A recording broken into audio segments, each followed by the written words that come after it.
Hi, so today I'm going to be doing a Katseye ranking. Basically, I've noticed that there's been a fair amount of discussions online about who owned each Katseye era, but the way they do eras, I think this is a K-pop community thing. Don't quote me on that because I'm not 100% sure, but the way that eras are kind of labeled when it comes to those videos is like every single they put out. For me, I've usually seen the average artist not frame errors that way. When you're doing something that's the primary focus of your work, that's usually what we categorize as an era. So I'm going to go through each Cat's Eye song and pick out which member particularly stood out to me in that song. Also, quick disclaimer, Cat's Eye at their base form is a group of six. All of them are equally important and they all matter in this group. If you remove one of them, it's not going to be Cat's Eye. So, by me saying that one person in this song particularly stood out to me does not mean that everyone else doesn't. They all work together and unite. However, sometimes certain concepts work better when certain people are attached to them. With this, I'm just trying to say, I'm not saying that any member of Cat's Eye wasn't good in any song or that they didn't stick out, because they all did. And when it came to a lot of these songs, I was really struggling to think about who actually fits in this spot. I also picked out a runner-up for that, so there's a second place spot basically, because it was that hard. So we're gonna go in release order, and we're not doing any of their collab songs, so we're not doing Flame, Time Lapse, or the Fright song. So we're gonna knock this out of the way because I'm sure we all know Debut is definitely a Sophia song. She sings the chorus. I guess as the leader, she has a sort of energy of like, this is our group girl, like she's the introduction to a lot of it in a gateway sense. Yeah, if I had to pick a second though, I'd probably say Megan. She sings a lot of the backing vocals for the track. She gets the center position in the second chorus, and she also has a really cool second verse. This is a very common opinion. I feel like the average Cat's Eye fan will kind of hold this belief.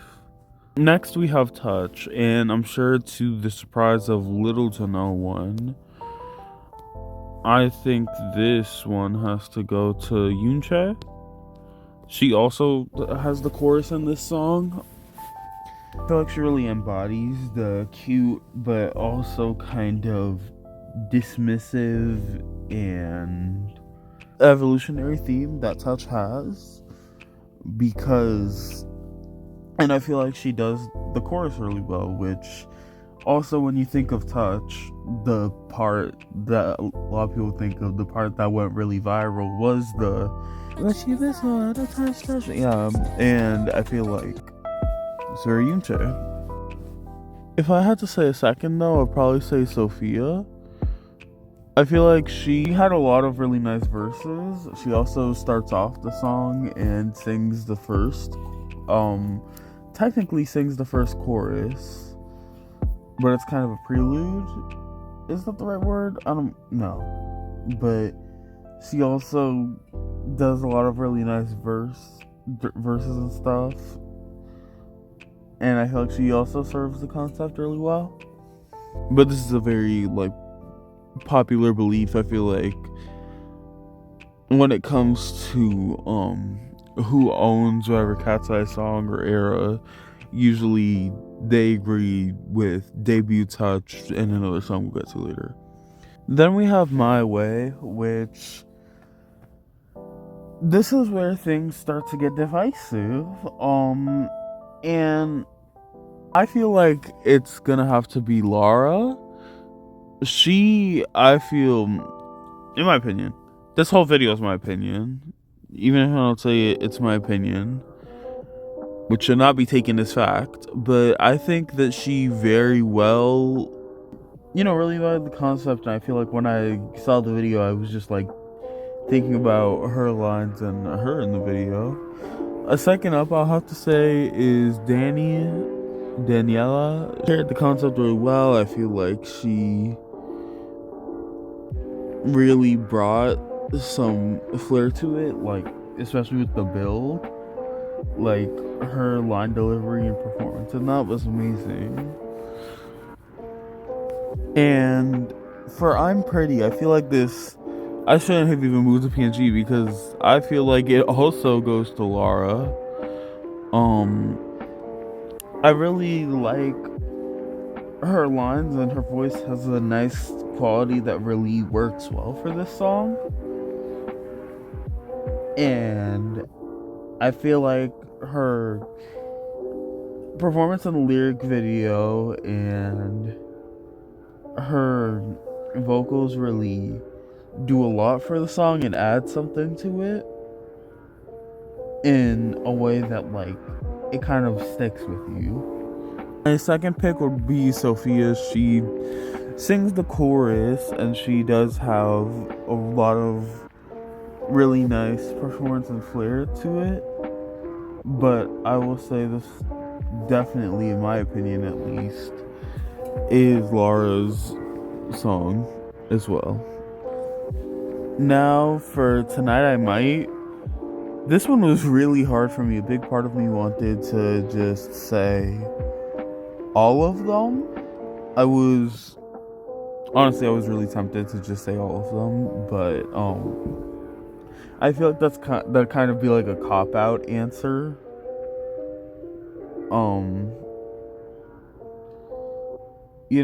Like no, sorry. But I just feel like it's kind of a cop out answer because I feel like you can make the argument for every song, like all of them are in the songs, all of them are in the choreography. So, and in the sense, a Katseye song wouldn't be a Katseye song if it didn't have all 6 of them. So, I feel like it's kind of a cop out to say, oh, it's all of them, guys, because, yeah, isn't technically all of the songs all of them, though? So, I don't know, that's what I think. But for Tonight I Might, I feel like it has to go to Sophia. She has a lot of the line distribution in the song and she sings the chorus really well. And another point I want to make, line distribution I feel isn't everything, because if it came down to that, I think you could just look up the line distribution for all of these songs. But I think that one of the more important parts is like, do they sell a theme well? When you're watching the music video or a visualizer or a performance, who are you thinking about the most when it comes to that? And I think in the sense of line distribution, it's not always important. For example, in Debut, Laura has a majority of the lines. I think she's the first when it comes to line distribution in that song, because she has a lot of like backing vocals and stuff. And technically, you could have a song where one person has a majority of the line distribution, but it's just a lot of backing vocals or ad-libs, and they're not as focused on as another member. And so I don't think that line distribution is everything. I think it matters, and I think it is important in the context of the song and what role they play. But I don't think that someone having the most line distribution is exclusively what makes something their song. Now we're starting at the Beautiful Chaos era, and obviously we have Gnarly. Now, this one I feel is very divisive. I see arguments being made for Megan, arguments being made for Lara, and arguments being made for Manon. I feel like you can honestly make an argument for any one of these people to embody the song. But for me, I'm gonna have to say this goes to Daniela. Now, my reasoning is that Danny, I feel like, has a lot of really iconic moments in this performance. They all get something, but Danny, I feel like, gets the most attention in her performances, and she also gets a lot of the time in the performances. They all do this move, but she sings for the build, and she has that gnarly part where she does that thing with her tongue, and she also has one of the "I'm the shit" lines. I feel like this is a very dance focused performance, which, as the main dancer of the group, I feel like she brings and delivers for that song. She also I feel like carries a lot in the performance and the way that it goes, to a point where people, accused her of over dancing because of how much she performed in that song. Because I feel like for the other members, like, I don't know, Laura, I feel like it's a good case. She sells it really well as well, but she doesn't have that many lines. She has like 2 lines in the whole song.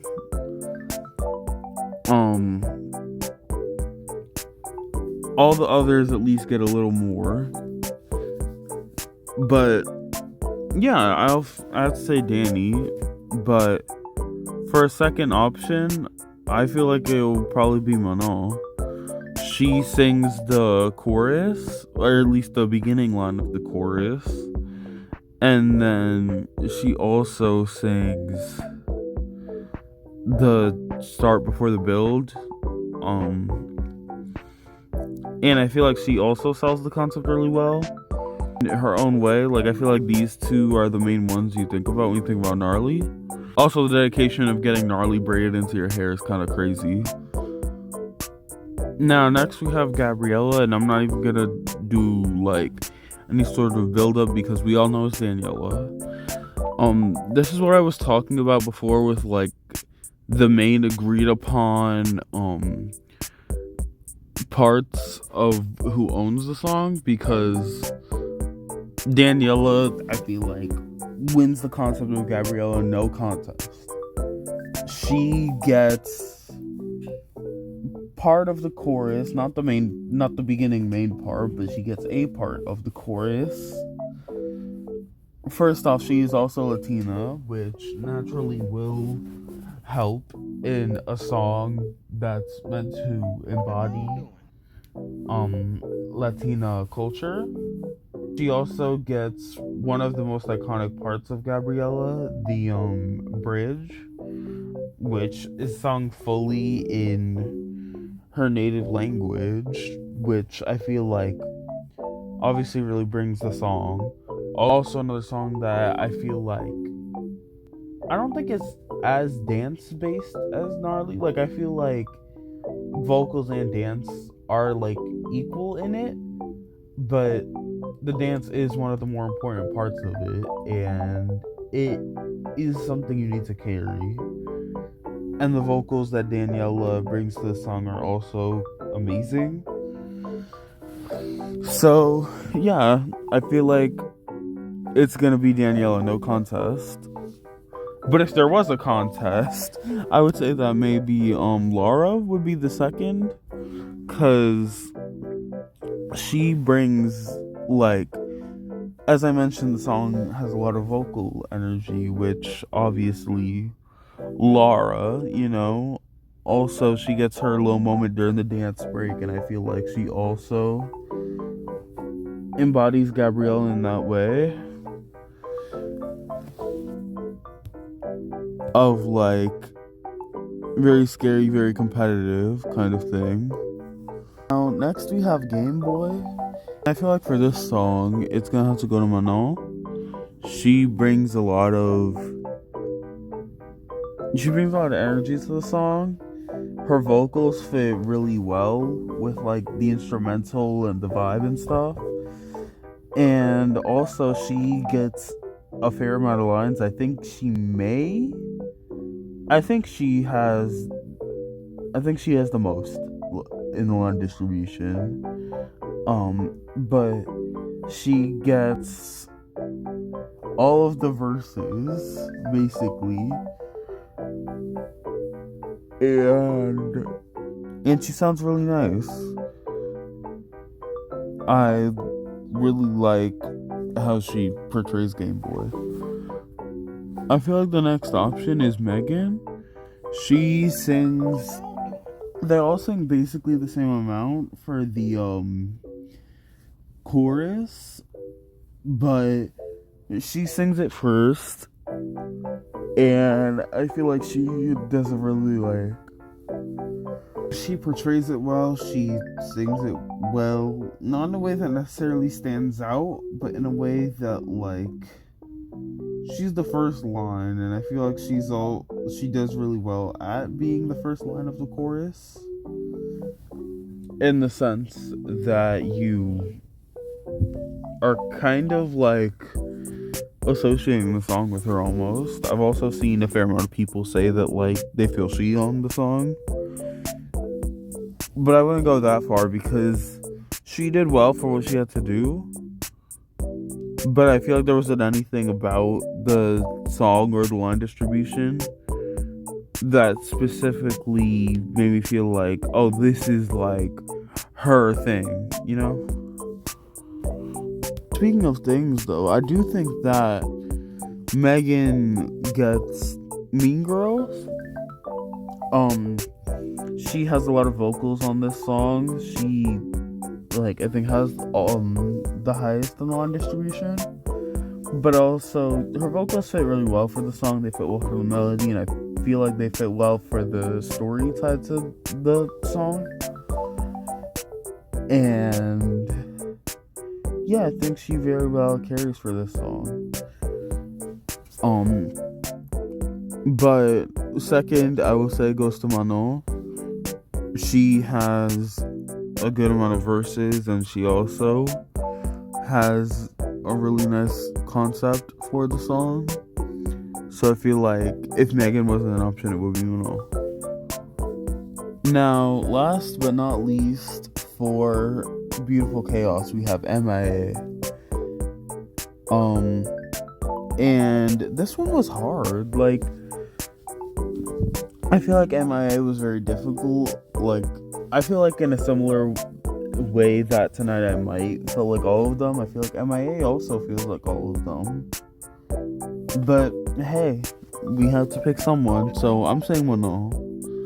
She brings a lot of performance, a lot of angst, and a lot of like casual attitude to the song. Also, I feel like the like last part where she's like slowly like drawing out her lines of like like I feel like it is really like cool. Also, like the ending part of Lollapalooza, her and Laura showed out. But also I think the second will have to be Megan. She brings a lot of like that like casual teenage girl angst kind of energy to it, and I feel like she's very like, I guess, affirmative in the way that she establishes the song and the lyrics and the meaning and all of that. Now, for the last song on this list, we have Internet Girl. This one I feel like messed my mind up because I was really feeling stuck thinking like, like who owns Internet Girl? Because I feel like no one really outshines in this song per se. like there's no one in the song that I feel like is like, oh, this is their song. You know, I feel like they all have their own iconic moments, and I feel like you could argue for any one of them. But I had to pick someone, and I personally choose Yoonchae. I feel like I've said this phrase 1,000 times, but she embodies the concept. She also she has a lot of energy in this song. Her vocals fit really well with the instrumental. I like the way she sounds specifically. And she also has a fair amount of the song, like line distribution wise. So yeah, and also this is specifically for the performances, but she also gets one of the "I'm getting out of here" lines that isn't in the official audio, which I honestly really appreciate for her. It also helps my case a lot. So yeah, if I had to pick a second option, that would probably be Laura. She, I feel like, brought a lot of attitude and a lot of vocals to the song, but Internet Girl is definitely not a vocal heavy song. And I feel like for what the song was, Laura brought a lot to it. Although, to be honest, I feel like it could be argued that any one of them owned it. Alright, well, I hope you liked this video. This, like, it was easy to think about, but it was also, like, I was kind of stumped thinking about some of them. Like, a lot of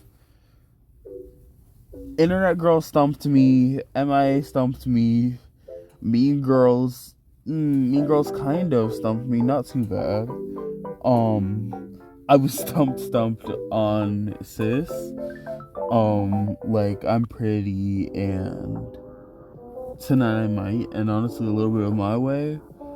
Really, like, I was kind of struggling with, and I'm not, like, a part of me is still thinking, like, oh, but they did this or they did this, but no, I really think I like my options, I like my answers. And yeah, like, comment, and subscribe if you want or don't, I don't care. And I'll see you at some point. Bye.